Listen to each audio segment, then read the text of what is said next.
hi, hello, how are you? I'm Pia, and today I'm going to be talking about all of the books that I want to read during the month of January. January has come upon us. Yes, I know I'm wearing a tank top in the middle of January. I'm aware that it's winter. It just gets very warm when I film because I have to turn my fan off and I gesture a lot.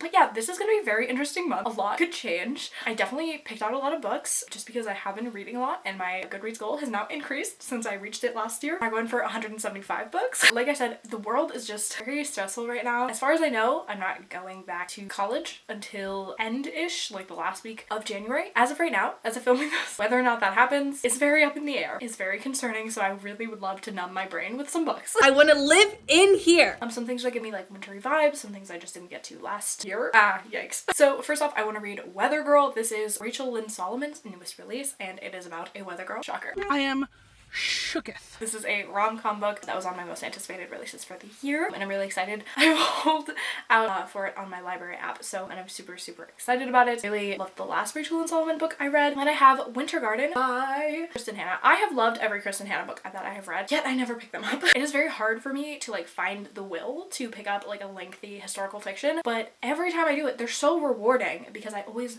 really enjoy them, especially Kristen Hanna's ones, like two that I've read, I've loved. So I really don't know. I don't know what I'm doing. But this is told in dual timelines. I feel like she does that a lot. So it's set in World War II, Russia, I believe, and then in 2000. So I'm really excited about reading it. I don't really know much else about it, but it has winter in the title. But I'm more likely to read a historical fiction in winter than anytime else. I don't know why. But like, it's one of those things that like, I just need to start it. I think I might go audiobook with this because I have liked the other two on audio as well. Along the same vein of putting winter in the title of things and making me want to read it in January is Winterwood by Shay Earnshaw. I really loved The Wicked Deep when I read it. That's like a witchy story, and I believe this has witches. This is a very like vague synopsis on the back. I don't remember what this is about at all, and I believe it has a curse, which we all know I love curses. I love curses in books so much. So yeah, I mean, I'm excited. I really liked Shay Earnshaw's writing style. Spooky and eerie. I think it will be a good time. Then I have another book I really don't know anything about. This is my entire TBR. This is my entire life. But this is called Everything Beautiful Is Not Ruined. My best friend Ashley gave this to me for Christmas last year. This is a book that's told in dual timelines, and I think I know it's a hard-hitting contemporary. Hard-hitting contemporary tend to be not necessarily the things I gravitate towards the most, but they are like my favorite books to read and usually the most impactful. I don't know why I don't have more, but I'm very excited about this.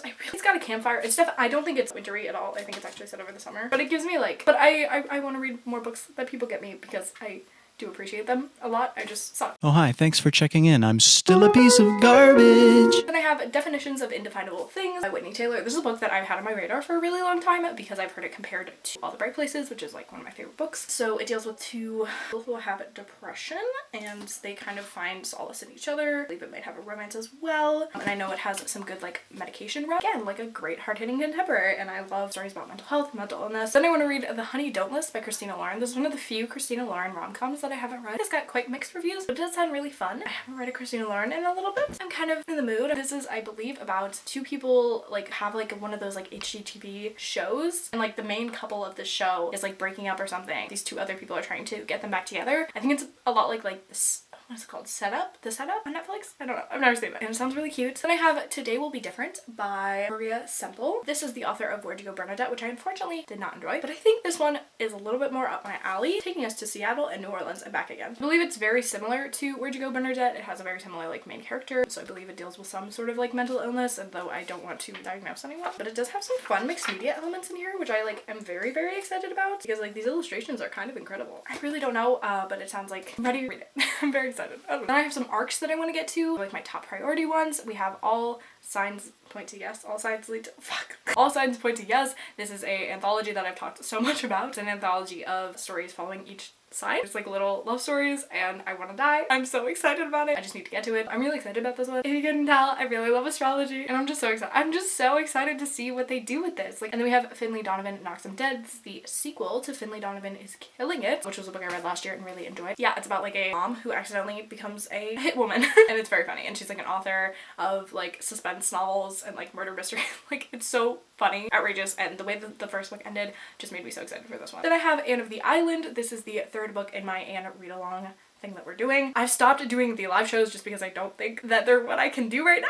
But if you still want to join me on my read-along, we can talk about it. I'm still gonna do my vlogs for this. I still haven't read the second one, but I'm gonna do it. I just want to say that this is the book I'm supposed to be reading this, and I missed my December one. But don't worry, I will catch up. Third book, I didn't bring my editions that I was supposed to be reading because we're all thought that she was gonna be in Vancouver where my books are, and I'm not. We're gonna read this edition, which I love. This is a 100th anniversary edition. I can't freaking read. 100th anniversary edition of the book, and I have the first 3 in these editions, which I was gifted to by a lovely subscriber. 3rd book, gonna read this one, very excited about it. And then I'm gonna read An Author's Odyssey. This, I believe, is the last book in the Land of Stories series by Chris Colfer, which I have been reading. I just like rediscovered. It's a middle grade series that kind of twists fairy tales and creates this world where there's like all the fairy tales kind of mushed together. Follow our 2 main characters who are twins, and they are just kind of solving all the problems of this world, and it's really fun. I really like these books. I really like the audiobooks as well. The last book on my TBR I put on my last TBR I made, but that is Legendborn. This is a book that I really need to get to because I've heard a lot of great things about it. People say it's like a dark academia. It's like a lot like City of Bones. This is all the things I've heard. I think it has a love triangle as well. And I know that it has a sequel, I think, coming out this year. So I would love to get to it. It's just